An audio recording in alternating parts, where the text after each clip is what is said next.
저는 시온산 목장의 유재현 장로라고 합니다. 오늘 명단이 쭉 나오는데요. 여러분 어떻게 들으셨습니까? 이 말씀을 준비하고 또 이 앞에 서는 것이 부담은 되지만 굉장히 축복된다는 것을 또다시 한번 알게 됩니다. 그냥 말씀을 쭉 읽으면 이 사람들의 이름이 왜 여기에 등장하고 어떤 의미를 주는지 모르고 그냥 지나갈 때가 많습니다.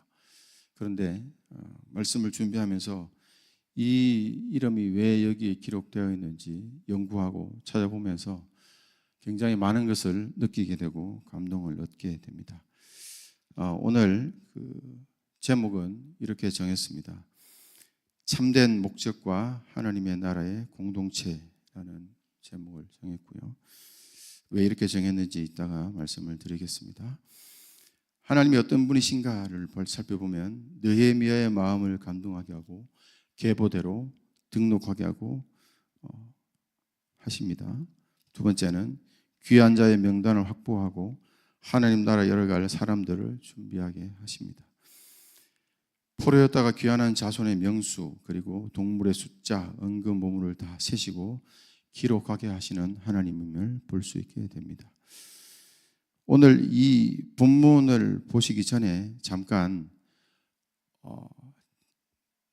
느헤미야 7장 1절부터 4절까지 잠깐 살펴보는 것이 오늘 전체 본문을 이해하는 데 도움이 될 것 같습니다. 1절 4절을 잠깐 살펴보면 온갖 방해와 음모, 살해 위협 속에 52일이라는 기록적인 시간 안에 성전을 재건을 합니다. 그리고 첫 번째 했던 게 뭐냐면 문지기와 노래하는 자와 레위를 세웁니다. 어제 잠깐 우리 이동주 목사님이 끝쪽에 잠깐 언급을 하셨는데요. 굉장히 중요한 의미라고 볼 수 있습니다. 성벽을 왜 지었는지 그 구체적인 앞으로 뒤에 전개될 내용을 여기에 다 담고 있다고 볼 수 있겠습니다. 또 동생 하나니와 성문에 가는 하나냐를 세워서 예루살렘을 다스리게 했는데 두 사람이 어떠한 사람인지는 잘 기록하고 있습니다. 왜 이 사람들을 세웠는지, 지금 성전은 이 성벽 안에 완공은 됐지만 안정이 안 된 상태요. 굉장히 긴장감이 넘치는 상태입니다. 이때 똑똑하고 잘난 사람을 세우면 되지 않겠나라고 생각할지 모르겠으나 이때일수록 믿을 만한 사람, 또 충성스러운 사람, 또 하나님을 경외하는 탁월한 사람을 세운다. 느헤미야의 굉장히 중요한 지도력을 볼 수 있습니다. 그리고 성을 어떻게 지켜야 되는지도 구체적으로 이야기를 합니다. 성문은 해가 높이 뜨기 전에는 절대로 열지 말라고 지도를 합니다. 왜 그렇습니까?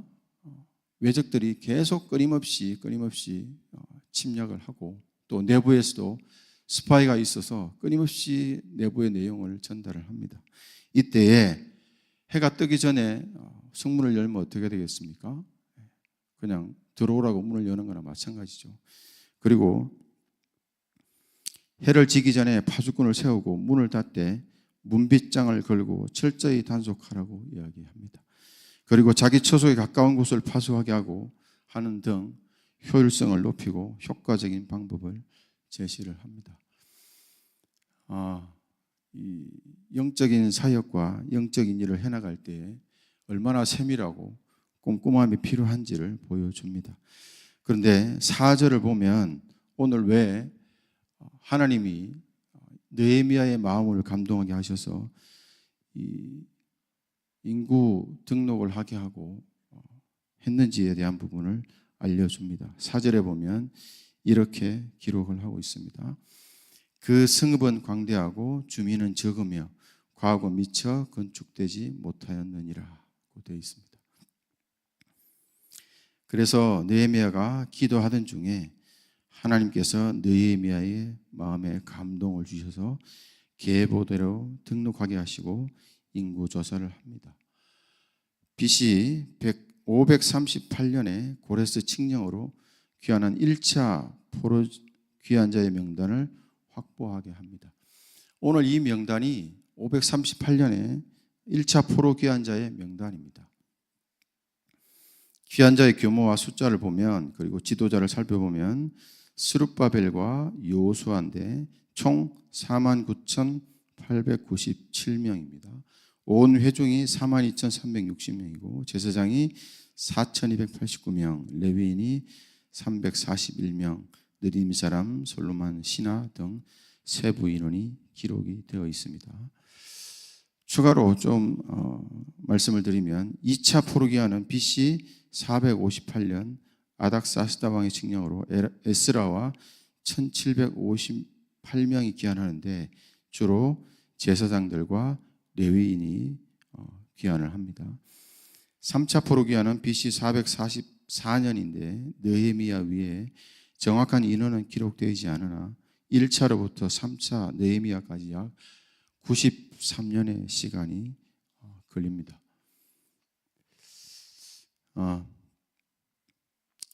오늘 저는 이 말씀을 한 달 전에 우리 친절한 권사님께서 주셔서 이 말씀을 처음에 받아들 때 이 명단만 쭉 나오는 거예요. 그래서 이걸 도대체 어떻게 해야 되나, 무슨 말씀을 어떻게 하라고 나한테 이런 시련을 주시나 라고 생각을 했습니다.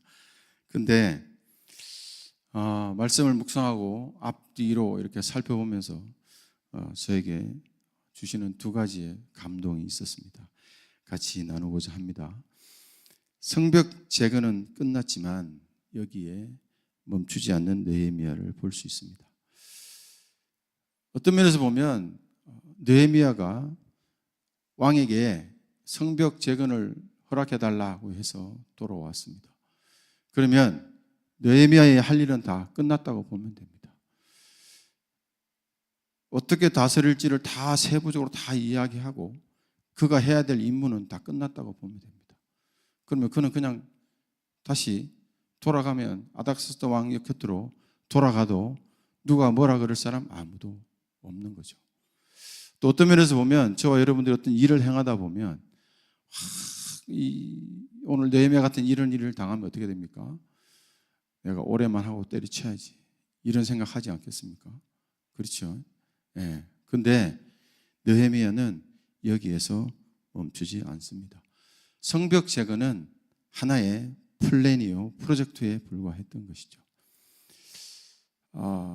플랜과 프로젝트에 사로잡혀서 거기에 매몰되어서 정작 해야 될 것들, 목적을 이루지 못하는 많은 경우들을 보게 됩니다.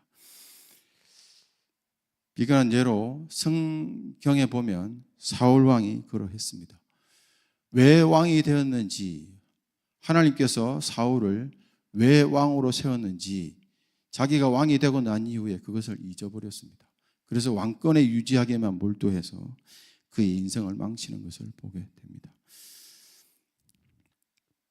즉 프로젝트와 플랜보다 목적이 중요하다는 것을 말씀드리고 싶습니다. 그래서 첫 번째 주신 감동은 목적을 잃어버리지 않고 행하는 느헤미야를 볼 수 있습니다. 목적이 뭡니까? 성벽을 왜 지었습니까? 성벽을 왜 완공했습니까? 그 안에 예루살렘 성전이 있는 것이죠. 성전은 어떤 곳입니까? 그곳에서 하나님 말씀이 선포되고 말씀을 받아서 그 말씀 따라 순종하는 공동체를 세워가는 것, 그게 오늘 이 성벽을 세운 주된 목적이라고 볼 수 있습니다. 그래서 목적은 첫 번째는 하나님의 나라입니다. 즉 하나님이 통치하시는 나라. 두 번째는 하나님의 통치를 받는 백성, 즉 하나님 말씀 받고 순종하는 백성을 세우는 것. 예배 공동체요, 말씀 공동체를 세우는 것이 즉 진정한 목적임을 안 느헤미야를 볼 수 있습니다. 오늘날 말씀의 종류는 세 가지가 있다고 합니다. 첫 번째는 기록된 말씀입니다. 성경이 되겠죠. 두 번째는 말씀이 육신이 된 말씀입니다. 뭡니까? 말씀이 육신이 되신 분은 예수님이죠. 복음입니다. 그리스도 말씀이 있어야 된다고 하고요. 세 번째는 선포된 말씀입니다. 강단의 말씀이 되겠죠. 예배를 통해서 말씀이 선포되고 선포된 말씀 안에 성령으로 하나 되는 것, 이것이 진정한 목적이라고 볼 수 있습니다. 매일 매주 우리가 확인해야 될 사항이 아닌가 생각을 합니다. 저도 이런 경험이 있습니다. 이 신앙 안에 들어와서 열심히 경제활동해서 하나님의 나라에 보탬이 되보자 하고 거기에 몰두했던 경험이 있습니다. 그러다 보니까 일에 팍 빠져가지고 전 본질을 잃어버렸던 경험이 있습니다. 그런 많은 사람들을 봅니다. 처음에는 시작은 좋은데 나중에 점점 지나다 보면 거기에 빠져서 예배도 놓치고 여러 가지 영적인 부분들을 놓치는 경우들을 보게 됩니다.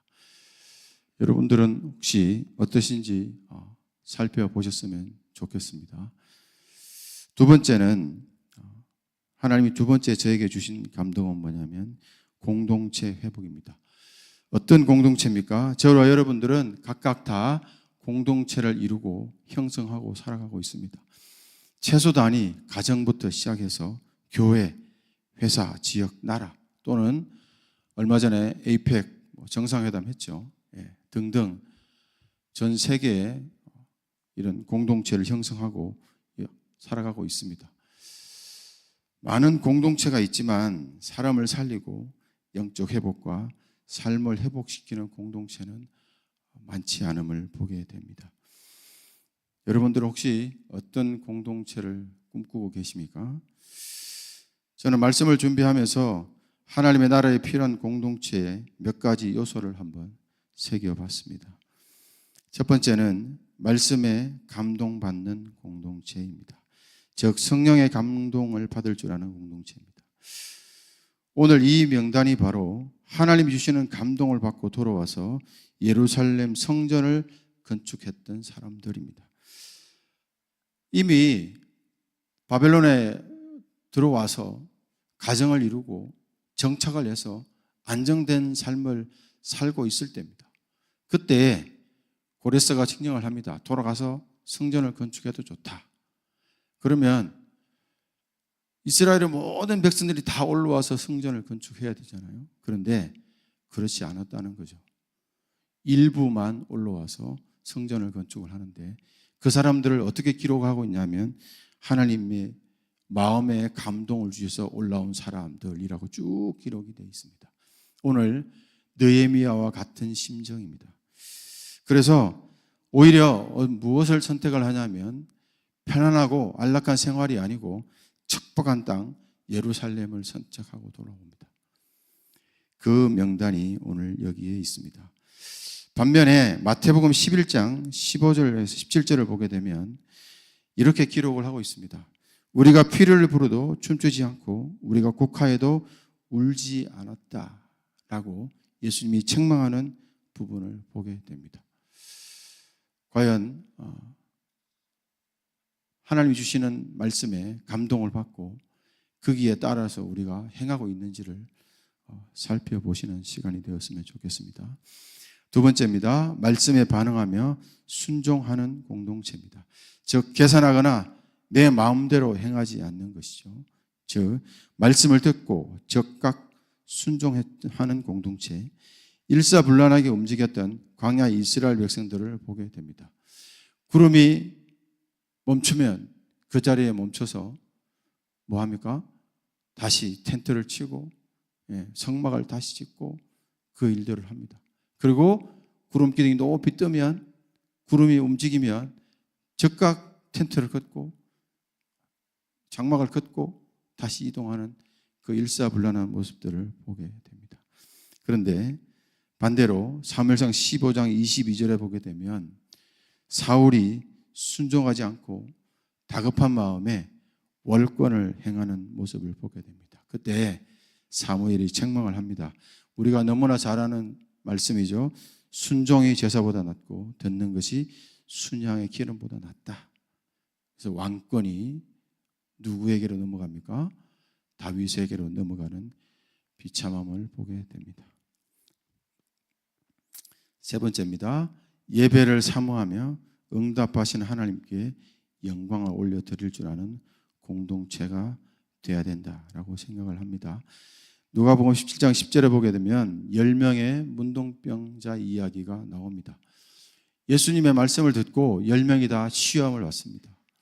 그런데 9명은 다 자기 마음대로 자기 곳으로 돌아가고 한 명이 돌아와서 예수님 앞에 돌아와서 영광을 돌려드립니다. 저와 여러분들은 신앙생활을 하다 보면 많은 응답들을 경험하고 체험합니다. 그러나 과연 그럴 때에 하나님의 영광을 받으셨는지 아니면 내가 잘해서 또는 기회가 있어서 내가 또 이런 노력을 해서 이런 성과를 이루지 않았나, 혹시 속으로 그런 생각들을 하고 있지 않은지. 말로는 하나님의 영광이라고 하는데 실상은 내가 영광을 받고 있지 않는지를 돌아보는 시간이 되었으면 좋겠습니다. 바울은 이렇게 고백합니다. 고린도전서 15장 10절에 그러나 내가 나된 것은 하나님의 은혜로 된 것이다. 오직 나와 함께 하신 하나님의 은혜다 라고 고백하는 부분을 보게 됩니다.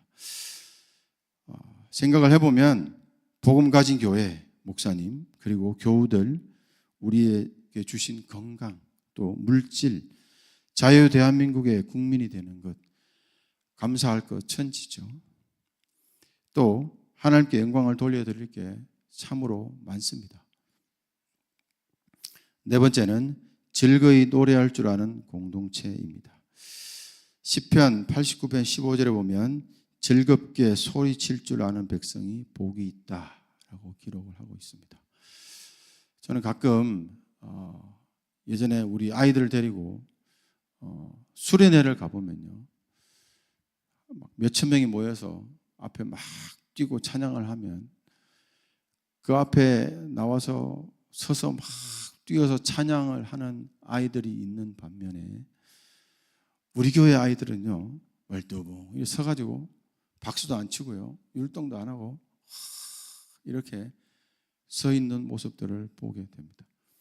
그러면 뒤에서 제가 그것을 보고 있으면 너무 마음이 아프더라고요. 왜 같이 뛰면서 저렇게 할 수 없을까?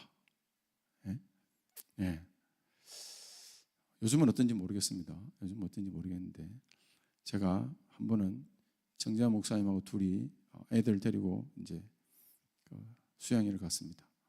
그런데 목사님하고 저하고는 둘이 막 뛰면서 막 찬양을 열심히 하는데 우리 앞에 교회 아이들은 쭉 서가지고 멀뚱멀뚱 서가지고 있는 모습들을 보게 됩니다. 네. 근데 오늘 이렇게 얘기합니다. 즐겁게 소리칠 줄 아는 백성은 복이 있다라고 얘기합니다. 혹시 여러분들은 어떻습니까? 대예배 때 또는 예배 때마다 찬양을 앞에서 인도를 하는데 나는 과연 찬양을 즐겁게 소리치면서 찬양을 하는지 아니면 소극적으로 하고 계시지 않은지를 돌아봤으면 좋겠습니다.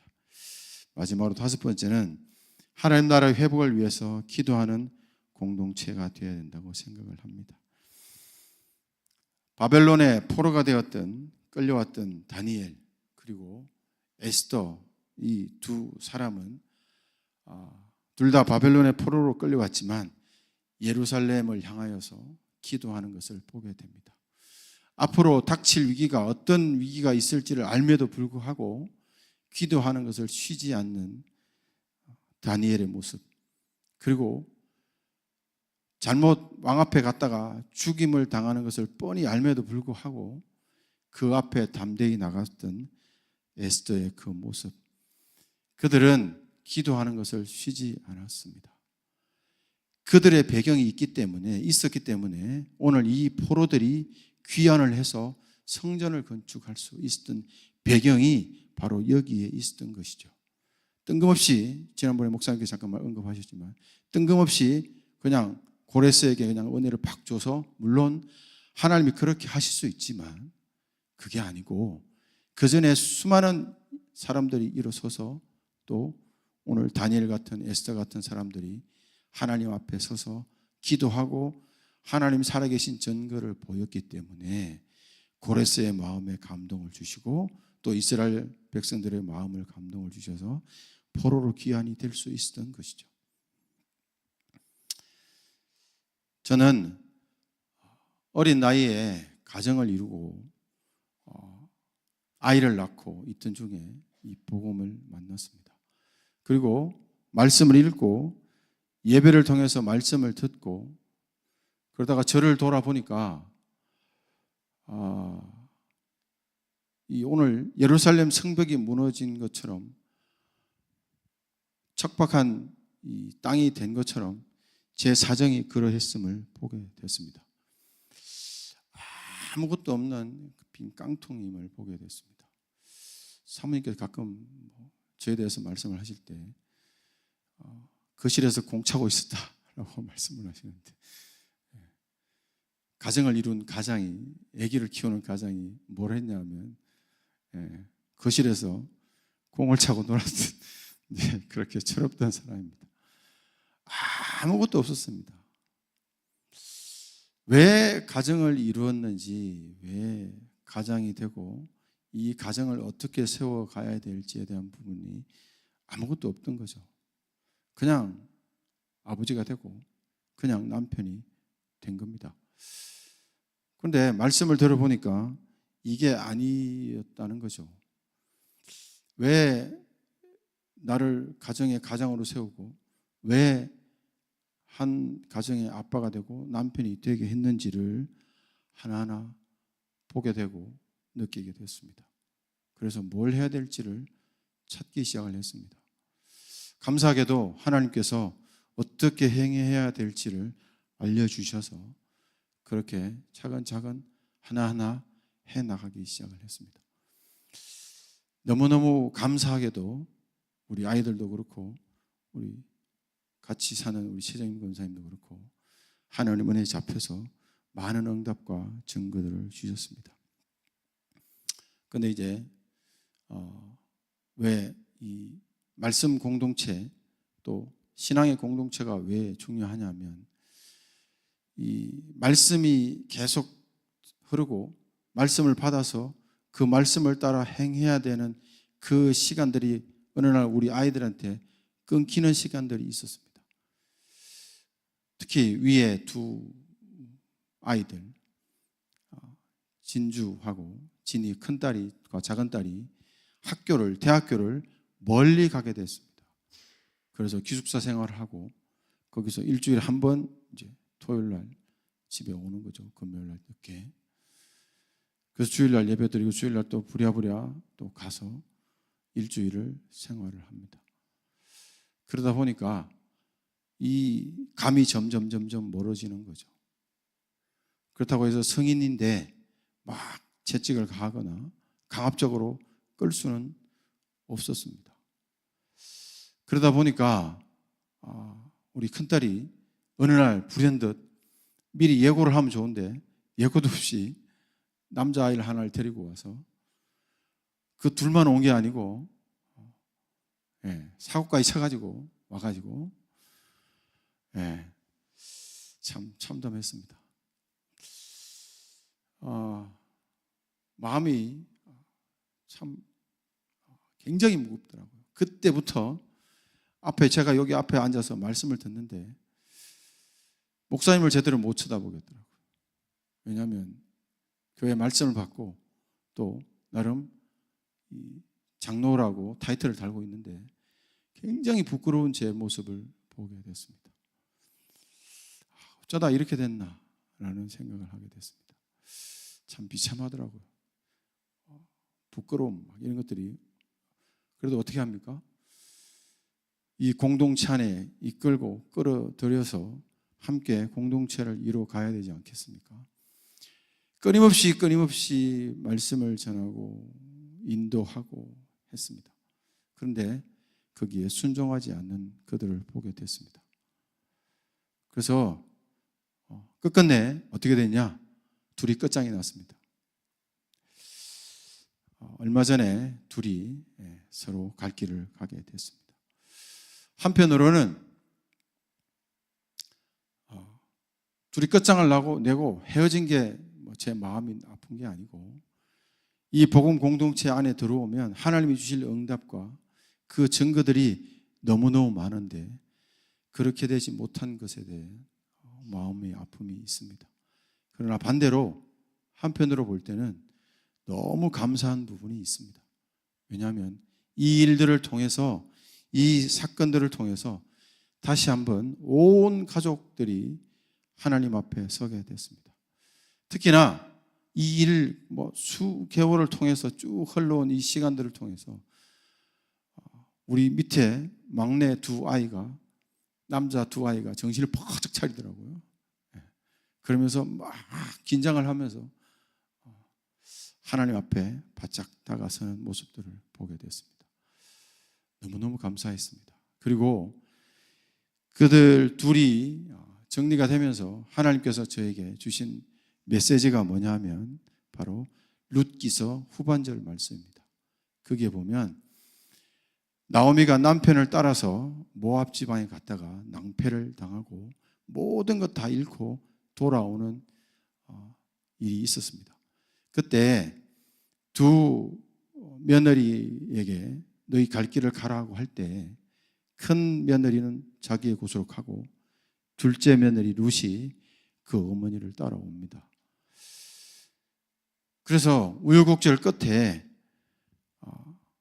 룻에게 새로운 남편 보아스를 만나게 하고 그 둘 사이에 한 아이가 태어나는데 끝쪽에 뭐라고 기록이 되어 있냐면 이렇게 기록을 합니다. 나오미가 그의 양육자가 되었더라고 기록을 하고 있습니다. 양육자는 보아스가 되어야 되고 룻이 되어야 되지 않습니까? 그런데 나오미가 그의 양육자가 되었다 라고 기록을 하고 있더라고요. 저는 그 말씀을 받으면서 제가 우리 최정인 권사한테 얘기했습니다. 우리 하나님께서 남겨준 두 아이 하람이와 하온이를 우리가 양육자가 되어야 되겠다.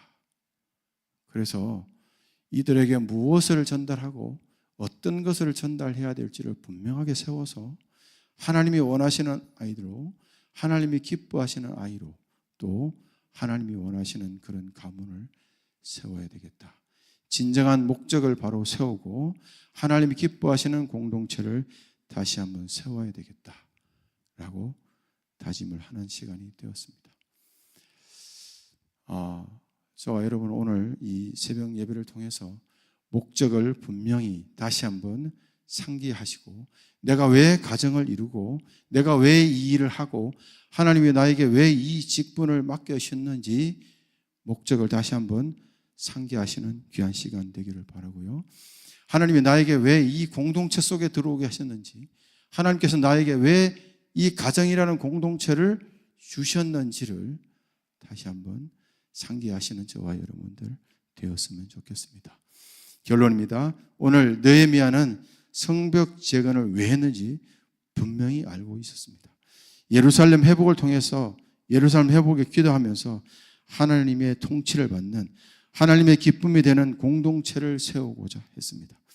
여기에 아무나 세우고 아무나 채우는 것이 아니라 말씀이 선포되고 그 말씀에 반응하며 순종하는 사람들로 세우고 채우고자 했던 느헤미야입니다.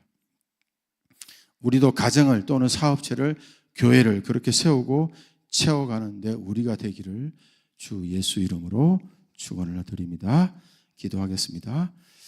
사랑이 많으신 아버지 하나님, 우리가 삶을 살아갈 때에 어떤 플랜이나 목표에 사로잡혀서 진정한 하나님이 기뻐하시는 목적을 잃어버리는 경우가 너무너무나 많음을 보게 됩니다. 여기에 빠져서 인생을 허비하고 또 낭패를 당하는 성경의 많은 인물들도 보게 됩니다. 하나님, 오늘 우리가 목적을 분명히 하는 우리의 삶이 되기를 원합니다.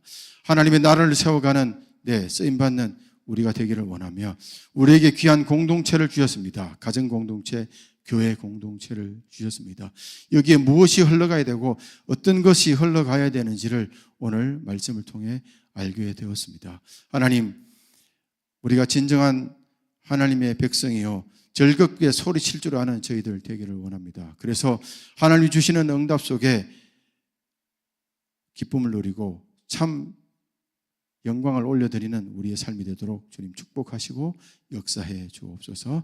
주님께 모든 것 감사드리고 영광을 올려드리며 예수님 이름으로 기도드리옵나이다. 아멘. 네, 감사합니다. 우리 장로님 귀한 말씀 주심을 감사합니다. 우리 인생 속에서 느껴진 바를 보면은 좋았던 시절, 그것은 신앙을 받거나 은혜를 받았던 시절, 또 한편으로는 좀 어렵건 시절, 또 실패했던 이런 부분들이 교차하면서 우리 삶이 마감이 되거든요. 이제 아까 우리 장로님 이제 그 말씀하실 때 그 자녀들이 지금 여러 가지로 영적이지 않고 육적으로 갔던 그 시절 속에서 그 끊기는 시간이 있었어요. 그거를 여러분 잘 보셔야 한다는 거죠.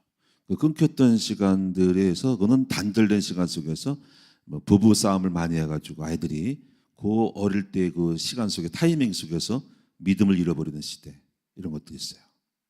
그래서 그 믿음을 잃어버렸던 그 어떤 부부의 행위, 부모님의 그 행위 속에서 아이들이 영적인 끈을 잃어버릴 때 그 하나의 씨앗이 아이들의 미래를 결정하는 게 있고, 또 하나는 공간의 그 헤어짐, 다시 말해 애들이 부모 곁을 떠나서 공동체를 떠나서 유학을 가거나 지방으로 갔을 때 지멋대로 하는 게 있어요. 애들 탈출하고 싶은데 거기서 못된 짓을 다 하거든요.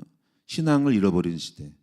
단 조건은 뭐냐면은 멀리 가셔도 거기서 신앙을 받을 수 있는 환경 속에 있다면 그건 괜찮아요. 그런 시절을 여러분 잘 모르고 무조건 유학 보내고 지방으로 기숙사 보내는데 그 단절된 그 시간 속에서 아이들이 믿음을 잃어버린다는 거죠. 그 잃어버렸을 때 오는 충격은 내 삶 속에 미래에 아이들 크게 오는 거예요. 그걸 장로님 말씀한 거라고. 그런 그 시간 속에서 어려움, 신앙을 잃어버린 공동체의 단절된 그 시간 속에서 받은 그 영향력이 그 아이들의 삶을 결정한다는 거예요.